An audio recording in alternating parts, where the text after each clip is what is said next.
All right, thanks for making the Locked On Ole Miss podcast your first listen every day. Every dayers tomorrow on the show. Well, no John Garcia tomorrow. Normally on Saturdays we have John Garcia. Some stuff are going on employment-wise. We'll see. We're going to try and find somebody to fill that role on Saturday morning because I enjoy the Saturday morning recruiting angle that we have been doing. That's kind of separates what we've been doing. So if for some reason John falls through and we can't get him or something's happening like that, we need to have somebody to put in that position for that because I really do I like talking about recruiting. I like doing a lot of stuff on that side. But I do want somebody that knows what they're talking about there that can be an expert for you guys. But I'll keep my eyes open. Anybody else wants to talk about recruiting, hey, DM me. I'll put you on the air. I mean, there's a track record. It's not like we're guarding state secrets here. So do that. Anyway, the one last position we need to talk about on the offense is the offensive line. And the offensive line was much maligned. Jake Thornton is at Auburn now. And now they've been replaced at offensive line coach by John Garrison, who coached with Lane Kiffin at FAU. He came from NC State. He's originally a Nebraska lineman. And I honestly know of Nebraska people that were rooting for him to get the job when Matt Rule was hired as their head coach. But he's got some work to do. And now, this is one thing I want to point out to everyone that maybe you don't understand. There's going to be different offensive linemen like Bradley Sowell on the Brad and Chad show. He might have an opinion on what's going on as well. And his would be an educated opinion. And his would be worth listening to for stuff like this. Because the one thing that offensive line coaches go from one to the other is they all have their set favorites. Okay? You might have 5 players that are playing offensive line for one coach, and then all of a sudden there's a coaching change, and all of a sudden 2 or 3 of the players are playing in different positions. They're still playing because they're probably one of the best 5 offensive linemen that we have, but they've moved them around to do it in a way that makes them, the coach, most comfortable. So I'm waiting to see what John Garrison will do with this offensive line once they get their full accompaniment of players in the fall. I'm not 100% sure that Jaden Williams or the other tackle, it will be exactly there. There's a chance that one of those could move inside. Jeremy James could go back to the outside. Will Caleb Warren be the snapper or will somebody else emerge? How will Victor Kern fit in the offensive line? How will Quincy McGee fit in the offensive line? Because theoretically, and I'm being dead honest about this offensive line is probably a net plus talent-wise where they were last year. The incoming Victor Kern and Quincy McGee kind of offsets the loss of a Nick Broker. Now, I like Nick Broker. He was a great player. I loved all the video of him super playing nasty and finishing blocks.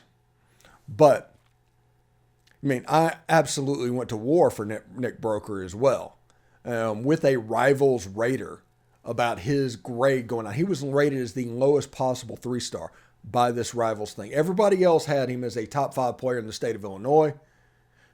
They had him as like a lowest 3-star. He was right above a 2-star. And they argued with me flat. And they tried to big time me, for lack of a better word. And I simply told him, it's like, you don't know what you're talking about on this. You've missed this. I don't know what's going on. Did he steal a girlfriend? I do not know. But I knew Nick Broker was going to get drafted from the time he played high school. His feet were far too good. As long as he didn't get there and Royce Newman it to where he was 260 pounds or something, 270 pounds for most of his career, he was going to be okay. And he ended up starting as a true freshman at left tackle and as a senior moved to left guard to show that versatility. He snapped at his pro day. What I'm saying that to say this. Ole Miss is losing a very versatile player that is very good. So nothing that I say is about talking down to him. I am a huge Nick Broker fan. But Victor Kern and Quincy McGee, they alleviate that guard area, that need. Somebody that is going to be capable to play that position. You're also going to have Victor Kern, who has tackle experience to where he's played that as well. So you're getting versatile lines to where you can kind of NFL model this offensive line a little bit going into the season.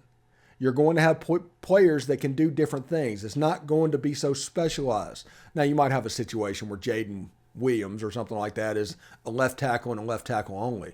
But like Victor Kern, he right tackle, guard. Quincy McGee, guard, center. Those players that having the ability to play multiple positions are very important. Now, I'm telling you this is probably going to be a talent upgrade from what we saw last year.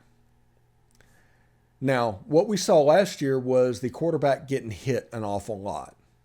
And everybody is worrying about what the offensive line looked like last year. Let me just say this. Pressure on a quarterback is not always an indicative or whatever on the offensive line. It's not an indicator of that. Not just that. If the quarterback holds the ball too long, if the wide receivers cannot get separation to where nobody comes open and forces the quarterback to hold the ball long, all of a sudden pressure gets on the quarterback and it looks like the offensive line's a little bit of a sieve. Well, Jackson Dart in his want to throw the ball downfield and him waiting for receivers to break open caused a little bit of trouble in this offense.